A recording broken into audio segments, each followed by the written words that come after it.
was supposed to be like this homecoming parade, right?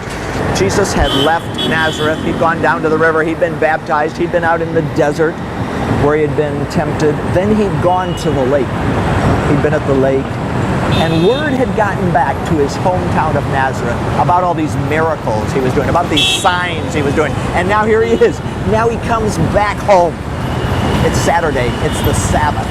He goes into the synagogue. He sits down. And there's this kind of buzz, because Jesus has come back to Nazareth. The synagogue attendant gives him the scroll of the book of Isaiah. Jesus opens it up. He goes deep into the book.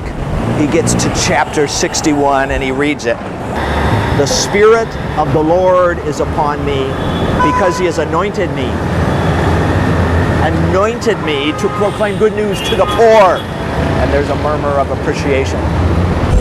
He has sent me to proclaim freedom for the prisoners and recovery of sight for the blind. Freedom for the captives. And to proclaim the year of God's favor. And there's almost like this applause breaks out. The people in the synagogue are so excited because they know chapter 61. This is one of their favorite chapters. This is the chapter that talks about all the other countries coming and serving them rather than them serving these Romans. This is the chapter that talks about the wealth of the nations coming to them. So they love this chapter. And there's this appreciative hubbub in the synagogue. And everybody's nudging themselves and like, didn't I tell you? And some of them say, can you believe it? This is Joseph's son. Something good can come out of Nazareth. Jesus hands the scroll back to the attendant. All eyes in the synagogue are on him.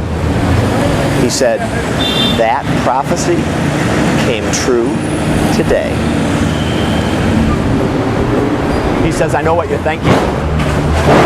You're thinking of that proverb that says, physician, heal yourself.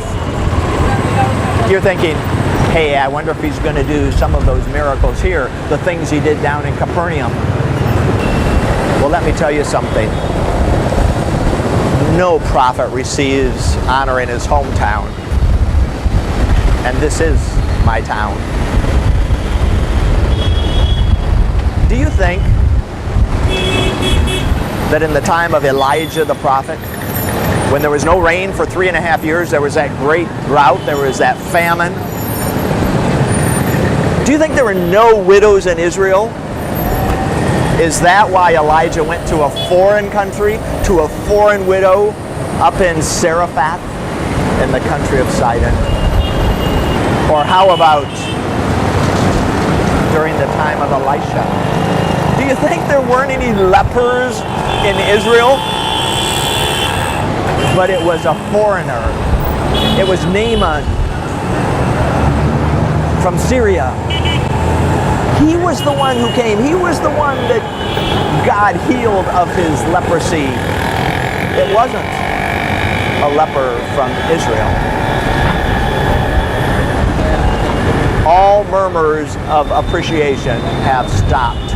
And now a fury has run through the synagogue crowd. They are angry because this is not the message they wanted him to tell them. This was a message about foreigners, not about them.